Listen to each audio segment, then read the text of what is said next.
Hello, my name is Ryan Merriman, and I'm here to showcase my Runick Fur Hire deck list that I got 9th place with in the Milwaukee Regional this past weekend. Sadly, it wasn't a top 8, so it's nothing crazy as a top, but I think being one off from um, top 8 is a huge achievement because I've never gotten that far. So I like to showcase a deck that I think especially no one is thinking about at all, and it's kind of outlandish. So let's just get right into it. A lot of my choices I did with testing on Doing Book to see what I can do, and I'll be real with you, half of them never came up, but I will explain them as I go. So first card will be Sprite for Hire. So if you don't know what the for hire cards is, basically on summon he searches one spell trap for hire from your deck to your hand. You only have to switch eventually. And then while he's in the graveyard during the main phase, quick effect, he can banish himself to summon one from the graveyard. So this card is the bread and butter. This gets your whole combo going. If you have this plus any Runick card in your deck, you kind of get full combo. Or a Sprite monster, which you do play a hand of. But no, this card's really good. You can search off a Fossil Dig. This card is insanely good. You can use on itself, so if you have multiples, it's not dead.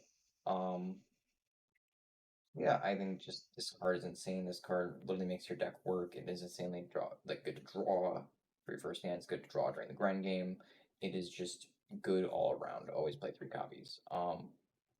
Next is just the standard. Well, I shouldn't say standard, just the 1-up for hires. You need these 1-ups to play your combo. Next, it would be 1 Philo, 1 Dampa, 1 Beat, 1 Raphael. So this one you normally don't play in the combo, but I'll get to it. Basically how the combo works is that you'll summon Rex, search Rookie for hire, which will get out Beat, and then you link into Donner, link the 2 off, search Raphael with Beat's effect, and then summon the Raphael, get some ads, and then you make full go, and then you go into Dampa. And then with Dampa you pop card, and then your whole advantage train keeps going. So these are required for the combo, 100% needed. Always play these, 1 of each. But the weird thing is Philo, so YuGiOh I put in to play around Droll Mockbird. So basically, what the combo is, say you get Droll Mockbird and you have Rex plus like a Hugin or Sprite, you would go into Mannequin Cat, target the Droll in their graveyard, summon the Philo from the graveyard, and then you would rookie this out, summon another Rex, and then kind of just full combo from there. I can demonstrate that combo at the end of the deck, or do my own separate video on that. But basically, I just played this for gold, but the problem is this never came up. Like that situation with Troll never came up, which kind of saddened me a lot. But this was a pretty good card to have for grind games because just later on the game would go, I would just normal summon this, then make Donner, and then this would trigger bringing guy back, and then kind of just get my whole game going.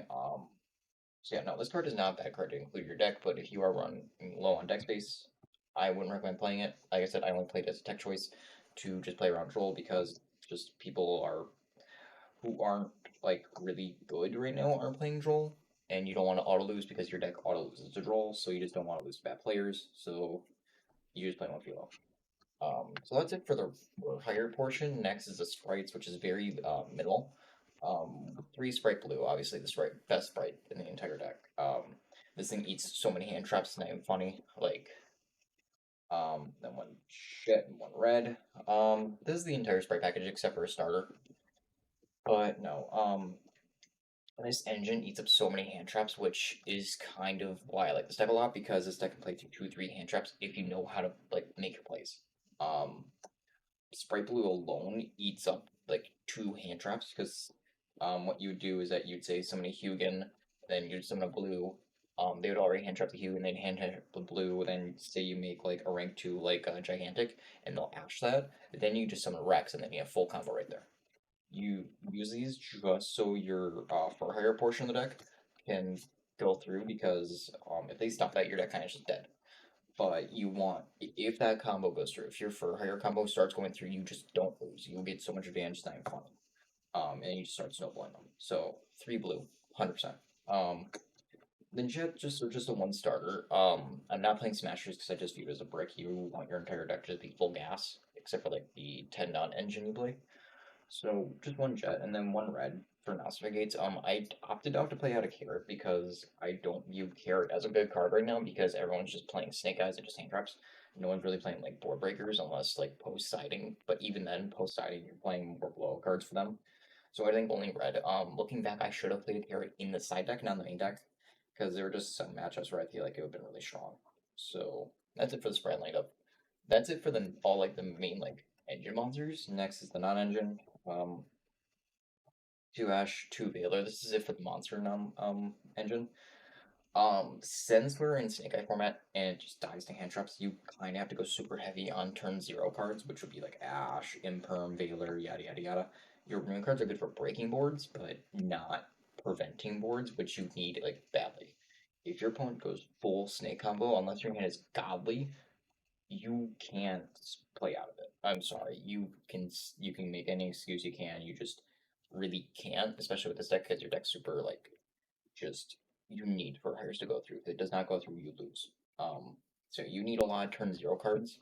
And what's funny about specifically Veiler Ash is that since this is level 1, this is level 3, you can actually, if you hard draw them, you can actually use Rookie to tribute them, then summon a for hire from deck like, what's his name? Like Rex. So you can actually combo with a hand trap, which I find very hilarious. So yeah, if you draw this plus a Runick spell, and like you have Rookie, you could just full combo anyway, which is just beautiful. But that is only a niche scenario that only came up once. So yeah, 3 Ash, 2 Veiler. I didn't have enough room for a third Veiler, otherwise I would have. Next we go into spell traps. That is all the monsters right here. Very happy with the lineup. I wouldn't change it. Maybe cut the Philo so it goes to a nice 42. Next, 3 Fossil Dig. You need this to search our best boy Rex. All I can really say. It being not once per turn is funny because I've had multiple people like ask this, and I'm just like, okay, I'll play another one. So 3 Fossil Dig. One Rookie, one Mayhem. Rookie is basically says tribute a guy on your board, summon one for hire from your deck that has a level 1 lower or lower. I mean, 1 higher or lower. I'm sorry. Um, so you can tribute a Sprite, you can tribute a hand trap, like I alluded to earlier. You can tribute a Runick monster, or you can tribute a monster you take with talents. That came up once, funnily enough. So yeah, this card's insanely good and flexible. If they ash us though, your turn kind of just turn is over. Like maybe there's a way for you to play around it, but 90% of the time your turn's over. So you kind of want them to burn all their hand traps before you make this card work. Mayhem is just a monster where you summon 1 defense, so you can't summon your link monsters. But it being a quick play is insanely good because there are times where I would have like a Rex in graveyard and I could use it to like summon a guy from my graveyard to the field. But I didn't want to lose talents. So I would just banish it, add the Mayhem and set it, and then set another Runick card. So while I have Fountain plus this and a Runick card, they would have to try to snipe one of the cards, and some 90% of the time they would snipe the Mayhem, and I'd be like, okay, flip Mayhem, summon a monster, and you just wasted a card on me already using something I was going to use later in the turn. If they would snipe the Runick card, that is fine. I wouldn't care because this is like the card I want to resolve. So I think just Mayhem is insanely good in any deck that's like any for hire Runick Spright deck that's playing this, play this. This card's insanely good, especially in the grind game too. Next, one starter. It's self-explanatory. This card's 90% of the time summoning red. There have been times though where I was hand trapped into oblivion, and I'm just like, okay, I need follow up. I need cards, so I just summon this plus blue, then shed a red, and then kind of just combo from there. But this card is really good. Yeah, no, say. It's also really good hand trap bait too, because if they like ash this and you have full combo anyway, like sure you're still locked in the level 2s, but if you can combo through level 2s like making IP plus like 2 bodies so you can go in full go on your opponent's turn, it's fine. Next is the runic portion, which is actually very light for what typically is build. So 3 fountain, 3 tip, 3 furies and curses, 3 destruction, 2 flashing fire, 2 slumber. So the reason why I'm going for this lineup is because right now, popping is really cool. It is awesome. Just everything kind of triggers when things are destroyed, kind of like runic summoning or runic summon, or if you try to kill Flamberg, it just reborns. And like Appaloosas are being made with IP, so you'd rather get like your more value out of negating because you can break their opponent's board with your what do you call it? with your fur hires already can break the board, and you don't need to necessarily just absolutely break it open. You need to just outpace it and outgrind it and make it to where they can't build back up, which is what your Runicks do supplementary. Um, but you already get like Dampa Pops, you get Donner Destructions, which I only did once. Your other extra monsters like Phoenix and SP. So yeah, you don't need the Flashing Fires, and Flashing Fire only stops a special monster, not normal summon monsters. So if your opponent goes Snake Eye Ash, you can't Flashing Fire it, which really sucks. It feels horrible. So that is why I prefer curses, and plus curses vanishing 3 or 2. It actually came up a few times. So yeah, I prefer this lineup. Also, two slumber. It's like it's okay because it's the best turn one besides tip. But besides that, it's nothing crazy. Like I only used it once to like protect a Gary or to stop a player from being destroyed off of Kieran. I only did that. That was it. Or yeah, that was really all I used Slumber except for summoning another body or using it to just trigger Fountain again. Um, but yeah, I'm only playing 13 Runick cards. I would say next format when we're not in super heavy hand traps, go back to more like the 15. But right now, the 13 is just fine because you need to fit all your non-engine. So yeah. Next, 2 talent, 3 imperm. This is the last of the deck list. Talents overperformed, like 100% overperformed. This card is busted, and I think every deck should play this. 2 is probably the best one. I would not say 3. Maybe play this one of this plus 2 thrusts. If I had access to thrusts, I actually might would have played this, played that plus 1 talents because thrust can also get to fossil dig, and you need to get to Rex as fast as possible. But that's not here nor there. But no, Talon's overperformed 100%. This card is insane. Imperm is also really good. When I was testing the deck, I kind of was back and forth with Imperm because um, when you draw it off a Fountain or Fulgo, it's kind of a dead card, but you're typically living if you get to that game state where you Fulgo draw 3 or Fountain draw 3, you are not dying. So it is fine to have this for the turn after and prevent the place like the next turn. So but Imperm is a great turn 0 card, which does not proc talents, which is kind of why I opted for 3 of this instead of 3 Veiler. So yeah, this card is just insane, um, especially right now. So that was the list, 43 cards. Like I said, the only change I would have made was probably just cut the Philo, and that's really it, making a nice 42, but I was not mad to see the Philo at all. So I was honestly kind of happy with it. All right, next is the extra deck. So for my Runick lineup, I'm playing 1 Hugin, 1 Munin, 1 Gary. Normal standard list would play 2 Hugin, but I opted for 1 less just for extra deck space. I wanted to just be able to have more utility because I thought just I would need it, but I didn't. There were times I didn't miss the second. Like there are like times I missed the second Hugin. Like damn, I wish I had another one, but it was never like game determinative. So I'm kind of happy with this lineup. Honestly, I might keep this moving forward. But if there are times where I'm like, yeah, I need that second Hugin, I'll play another one. It's just I would miss the fountain more than this. So yeah, this lineup's just pretty fine. The Hugin obviously being the best one, but other than that, nothing crazy. I didn't play Slipnir because I just didn't think it would be good in this list. Honestly, looking back, I could have, but I'll have to theory craft a little. Um, Next for the XYZs, 1 Mankin Cat, 1 Gym Buster, 1 Gigantic. Um, Gigantic is gigantic. We all know what this card does. You kind of use it to summon, obviously, like Sprite Blue into Jet, and then to search starter for red. But you also use it to summon like Rex if you're like wanting to play around Nib, so that you have combo under Nib and not lose. So gigantic. Gym Buster. You summon this with Jet Blue, and you have a monster negate before you actually start combo because you have this plus Rex or yeah, this plus Rex, you are still able to full combo um, with a hand trap and interruption. And this is just a nice Ember piece because if you have this plus red, that's 2 monster negates right there. And that's really hard for your opponent to get over the board um, with the whole Fogo setup too.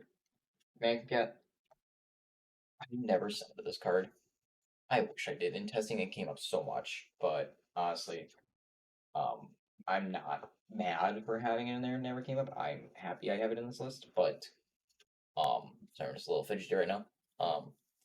This card's good because it plays around Droll, it plays around just a lot of hand traps, and it can force your opponent in some awkward situations. Like if I played against Kashtira, which I wish I did, I could just summon back like their Shifter or their other hand trap and kind of just lock them out, which is the intention of this card. But nah, this Manic Cat, just I wish it performed. I just couldn't say anything because I never got to summon it. Next we have Phoenix, Askara, People Light.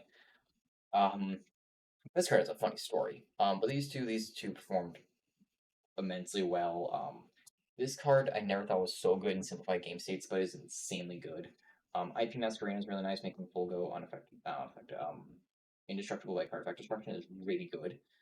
Same can be said about Speed Night, but the reason why I say this card is funny is because in my round 8 match I was playing against 60 card branded, and what was going on is that we were both on top decking war, and I had both um, it was this field, and my opponent had an Elbaz, and he was trying to swing in a Masquerena for game, and I'm like, okay, I'll chain IP in main phase to, and this was really funny because what I was trying to do was summon Underworld Goddess, but problem is that's the board, and as you can count, there are not 4 effect monsters, so I went, okay, declare IP effect to make Underworld suck up the monster. And he's like, no, you don't have enough monsters. And the judge is like, yeah, you've declared IP, please make a link monster. And I'm like, oh shoot, okay. So I just linked these off, made Phoenix, and he just passed turn because he couldn't do anything. He only had 2 cards in hand, and I knew they were both bricks.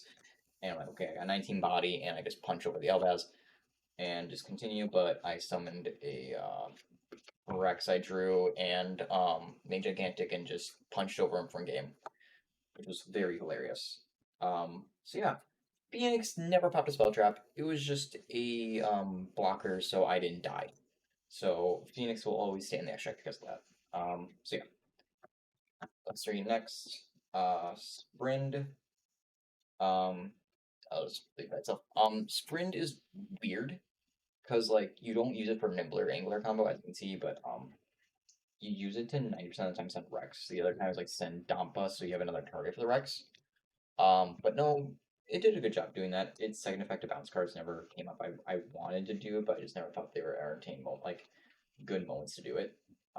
But yeah, no, its sending Rex just was insanely good just to finish off boards or to play around neighbor certain hand traps. So yeah, I think Sprint is really good. I was thinking about cutting it, but after the region, I'm like, yeah, no, this card's insanely good. You need to play it. Next, 2 Donner, 2 Full Go. These two are kind of the bread and butter of your deck. These are the ones that make your deck busted. Especially Donner. Donner is insanely good in this deck. So 90% of people know like Donner's whole like only for is the first effect where you target a Fur Hire, target another monster opponent controls, destroy them both. Well, it has a secret hidden effect where you can tribute a monster on your board, summon a Fur Hire from your hand or graveyard. Then, if you tribute a Link monster, you can summon another one. And keep in mind this is not target, and I learned that actually testing where I'm like, okay, Donner effect, and they went, where are your targets? And I was reading the card, like, oh, what do I target? And I'm like, wait, it does not target. So say they DD Crow or Bestial, like a Raphael, you can still summon 2 more targets. But no, this card's just insanely good, and what's nice is that it being basically a generic Link 2 means, if I, like, hard draw a beat, for example, I can summon it, then make the Donner, and then I get to search off the beat. So I don't have to hard draw other Fur Hires with that beat. No, this card is insanely good. You need 2 for the grind game. There are times where I'm thinking I need a third, and I'm debating on playing a third. Not gonna lie. So yeah, I would. This card is mandatory, obviously 2, maybe 3. Next is Full Go. Let me tell you, there are countless people that I've played against that when this card is broken because on summon it summons any for hire from deck, so you 90% of the time summon Dampa or Raphael. Raphael for the monster negate, this for the Dampa for the pop. And then when a card is destroyed on your opponent's field, you can draw a card, but if you have 3 for hires with different names all on your board, you draw 2 more cards, so 3 cards in total. So the whole combo is that you have the Dampa in this, since you're on board, then you have Rex, summon back a Raphael, and then you pop card, add a card off Raphael, then draw 3. So you just went +4 right there. Plus, oh my lord, like +5, +6 off that, just that one interaction. So that's why this card's insanely broken. Uh, no, this card's just nuts. You play 2, because of Unicorn. That was my reasoning. But no, this card is broken. Honestly, this is what makes this deck very unfair. So yeah, double full go. Next one Underworld. I never got to summon it except for when I beamed my opponent and went, "Hey, I'm just gonna suck up your board real quick and attack you for game." That was the only time I got to summon it. Honestly, I only had it in here for like matches for like against Dragoon or like the Raid Raptor matchup, so I didn't auto lose to Towers monsters, but it never came up. I'm still happy with this card. I think you should play it. It's too good not to play it. So yeah. One. Next, that's it for the extract. Obviously, 15 cards. Um, Side deck. So what's funny is that with the side deck, I only got to use less than half of it. The other of it just stayed in here and never got used. Um, would I change my side deck? Like obviously, but I think my choices were good for the idea of the event I was going into. So redraw. I had this for Voiceless and Rogue and Flunder. Um, I saw it once against Super Heavy Snake Eye because Wakashi Monk search level 4 go into this, they can't play the game. Funny enough about that game though is that they made Baguska and I was honestly about to scoop, but I don't know what they did.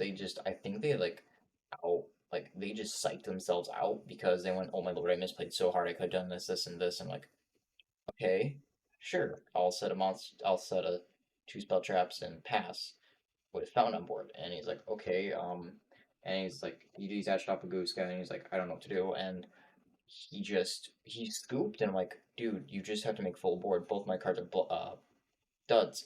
I can't do anything. And he just scooped, which I found very funny. So Droll won me a game for all the wrong reasons. So this card's broken. If you do this, your opponent just mentally screws with themselves, and you win. So 3 Droll. Double Nib, double Ghost Bell. I never cited this card in. This was supposed to be for Voiceless, which I only played against one, and I never cited it in for them because they were playing the non-Jaugen branded version, so I never felt like I need this. Ampero is for rogue matchups and um, combo crazy stuff like Vanadium and stuff, and I never got to see him. I played against 7 Snake Eyes, 1 Voiceless, and 1 Dynamorphia. So yeah, this card never went in. Next is 1 Wiz. This is your time card because on summon it gains you 500 life points for each for hire on board except for itself, and it's a spell and trap negate. This card's stupid for the wrong reasons because what you can do is you can summon on your turn, gain a bunch of life, then link it off. Then during your opponent's turn, you can ring it back with Rex, gain a bunch more life, and then you get a bunch of draws. So you can gain 2,000 on one turn, then 2,000 on your next turn, and you kind of just don't die. So yeah, Wiz is insanely good, especially into time, and it's its own competent body. So it's not like a random scatter shot or a lady skull marked bug, where it's you only play for time because this is an actual body that you can play legitimately into matchups. So 1 Wiz. Next, 3 Soul Release. This card I only resolved once because I only drew it once, but it was powerful when I did resolve it. So 3 of this card is nuts. 2 Cosmic. I only cited it once against the Dynamorphia player because I felt like going into the what do you call it, the Snake Eye matchups, it just wasn't strong enough, and I felt like my deck can break the board in Engine. So yeah, Cosmic's just not that bad though. You can hit Temple and stuff and it's whatever, but I don't know. I didn't think it was strong enough. Then 2 Evenly. This is for rogue matchups and decks that kind of just vomit their whole board. Obviously never really played against it except for Dynamorphia and Voiceless, but I never saw it during the Voiceless matchup. And Dynamorphia, I did see it, but it was too late. My area found and everything, and I couldn't get rid of it. And he kind of kept it on board because he knew I sided evenly. So yeah. That is the deck list for the my Runick Fur Hire Spright deck. I hope you guys did enjoy it. I know it wasn't super in depth. I plan on doing a combos video, so you guys can understand hey, this is how the deck works. But thank you for watching. I'm super proud of myself for getting 9th place with this very zany deck. It took a lot of effort to kind of just deck. Honestly, this deck is very hard to learn for some reason. Like for me at least, it's super hard to learn because you just have so many combo routes, and it just also learning to navigate your opponent's boards and having to play them initially, especially like also through hand traps too, was very difficult during the regional. Um, so yeah, no, I think this deck is capable of this format. You just need to be the right pilot and know what your deck does and know what your opponent's deck does and play accordingly. Um, so yeah, this was my Runick Fur Hire deck. I am thankful you guys watched. I hope you guys have a great rest of your day. Thank you.